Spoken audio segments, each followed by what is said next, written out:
Alright guys, nampaknya banyak juga soalan tentang memo pad berlampu ni. Alright, first kali korang tanya, dia punya marker ni kalau dah habis macam mana? Okay, actually korang boleh je gunakan marker yang biasa. Okay, ni whiteboard marker yang biasa dan ni whiteboard marker yang dia bagilah. Cuma dia ada beza sikit lah. Okay, jom kita test whiteboard marker orange. Ni yang dia punya Okay, saya akan buat A ke 9 ni.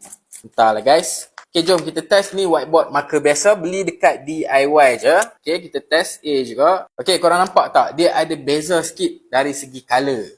Okay, jom kita cuba merah. Ni DIY punya merah. Okay, nampak tak? Merah dia jadi orange. Tapi masih lagi terang dan boleh dilihat. Okay, yang ni yang dia bagi tak ada merah. So, kita ambil pink. Nampak tak? Pink dia lebih timbul. So, yang dia bagi memang nampak glowing gila lah. Berbanding dengan yang kita beli sendiri. Ni warna pink DIY punya. So, nampak lagi tenggelam. Okay, kita cuba kuning. Ni kuning DIY dulu. Kuning biasanya terang kan? Okay, nampak? Nampak terang juga.